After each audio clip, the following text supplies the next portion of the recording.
Hey everyone, and welcome to our historical deep dive. Today, we're setting the Wayback Machine to 1960. From the space race to the civil rights movement, 1960 was a year that left an indelible mark on history. As the calendar flipped to a new year, the world stood on the brink of significant change. A palpable sense of anticipation hung in the air as people sensed that something monumental was about to unfold. On February 1st in Greensboro, North Carolina, a seemingly ordinary day turned extraordinary. 4 black college students sat down at a Woolworth's lunch counter, politely requesting service. This seemingly simple act of courage, a quiet defiance of segregation laws, ignited a firestorm of activism and resistance. The Greensboro sit-ins became a pivotal moment in the civil rights movement, capturing the nation's attention. Their actions sparked a wave of similar protests across the South, as more people joined the fight for justice. These protests challenged the deeply ingrained system of racial segregation, demanding change. The sit-ins weren't just about access to lunch counters. They symbolized a broader struggle. They were about access to equality, justice, and basic human dignity for all people. As January gave way to February, the seeds of change had been firmly planted. The world watched, captivated by the unfolding drama in the American South, as history was being made. February brought with it the thrill of international competition as the Winter Olympics took center stage. Held in Squaw Valley, California, the 1960 Winter Games offered a brief respite from the escalating tensions of the Cold War. Athletes from 30 nations gathered, their athleticism and sportsmanship a powerful symbol of unity. The 1960 Winter Olympics marked several firsts, including the first time the Games were televised live in the United States. Beyond the medals and records, the 1960 Winter Olympics served as a reminder of the power of sport to transcend political and ideological divides. March arrived, casting a dark shadow over the hope that had bloomed in February. The air was thick with tension, and the promise of change seemed distant. On March 21st, in the township of Sharpeville, South Africa, the brutal reality of apartheid reared its ugly head. The day would be etched in history forever. Thousands of black South Africans gathered in peaceful protest against the oppressive pass laws. Their voices united in a call for dignity and human rights. Police opened fire on the unarmed crowd, killing 69 people and injuring over 180. The scene was one of chaos and heartbreak. The Sharpeville massacre became a turning point in the fight against apartheid. It was a moment that galvanized the movement for change. The world recoiled in horror, and international condemnation of South Africa's apartheid regime intensified. The global community could no longer ignore the atrocities.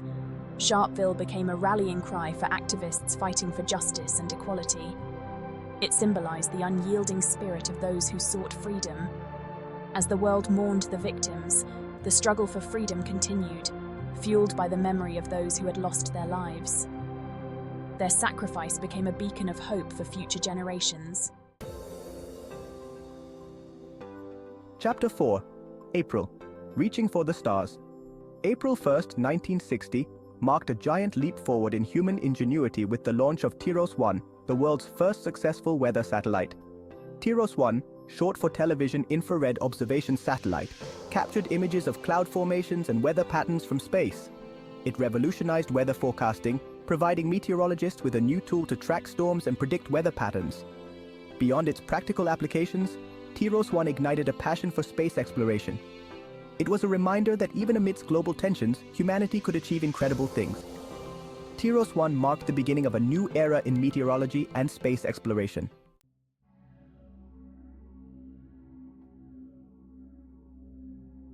Chapter 5. May. The Skies Above. The world held its breath in May as the Cold War took a dangerous turn, with tensions escalating to unprecedented levels. On May 1st, an American U-2 spy plane, piloted by Francis Gary Powers, was shot down over Soviet airspace, marking a significant event in Cold War history. The incident, known as the U-2 incident, sent shockwaves through the international community, causing widespread concern and fear. The US, initially denying any involvement in espionage, was forced to admit the truth after the Soviets produced powers and the wreckage of his plane, leaving no room for denial. The U-2 incident had a chilling effect on US-Soviet relations, derailing a planned summit between President Eisenhower and Soviet Premier Khrushchev, which was meant to ease tensions. It deepened mistrust and suspicion between the two superpowers, further entrenching the divide.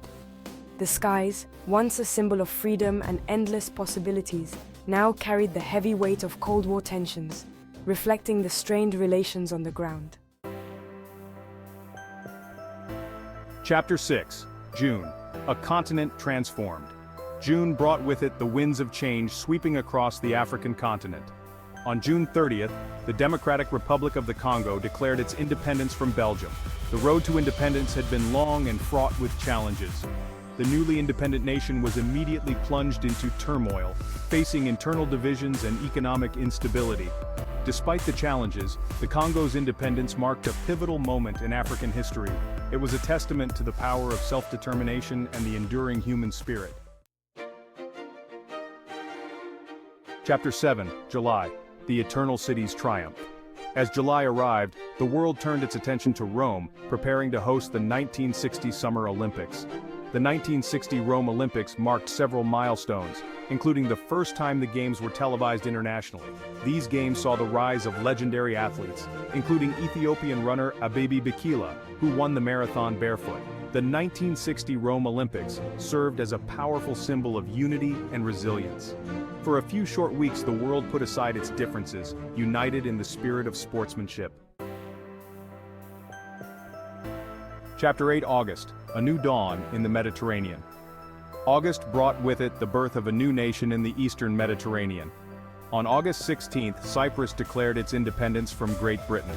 Cyprus, strategically located at the crossroads of Europe, Asia, and Africa, had long been coveted by empires. Independence brought with it both hope and challenges. Cyprus faced the daunting task of forging a unified nation while navigating its ethnic and cultural diversity. Despite these challenges, the Cypriot people remained resilient, determined to build a brighter future. Chapter 9, September, the Power of Image.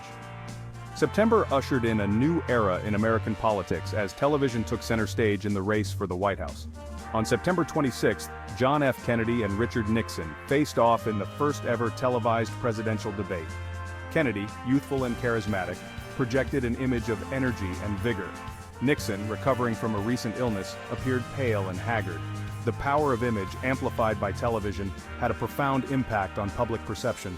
The 1960 presidential election marked a turning point in American politics, ushering in the era of the telegenic candidate. Chapter 10, October, a chilling decree. October brought with it a chill in relations between the United States and Cuba. On October 19th, the United States imposed a near-total embargo on trade with Cuba. The embargo, a policy of economic sanctions, was implemented in response to the Cuban Revolution and the rise of Fidel Castro's communist government. The embargo had a devastating impact on the Cuban economy, cutting off access to vital goods and markets. It also deepened the rift between the United States and Cuba, fueling animosity and mistrust. Chapter 11, November, a new frontier. November brought with it a sense of hope and anticipation as Americans headed to the polls to elect their 35th president. On November 8th, John F. Kennedy defeated incumbent Vice President Richard Nixon in one of the closest elections in American history. Kennedy's victory ushered in a new era in American politics. At 43 years old, he was the youngest person ever elected president. Kennedy's campaign slogan, "New Frontier," captured the spirit of optimism and progress. His inaugural address included the now iconic line, "Ask not what your country can do for you, ask what you can do for your country." Kennedy's presidency, though tragically cut short, left an enduring legacy. Chapter 12, December, a year etched in time. As December arrived, the world reflected on a year of extraordinary change and upheaval. 1960 had been a year of triumphs and tragedies, of progress and setbacks. From the sit-ins in Greensboro to the Sharpeville massacre, from the launch of Tyros 1 to the U-2 incident, 1960 had been a year of seismic shifts. The Cold War continued to cast a long shadow over international relations. However, amidst the tensions, there were also glimmers of hope. Thanks for joining us on this whirlwind tour through 1960. From the space race to the civil rights movement, we've explored the events that defined this pivotal year. As we move forward, let's remember the lessons of the past, both the progress made and the challenges that remain. Don't forget to like, comment, and subscribe for more historical deep dives. We'll see you next time.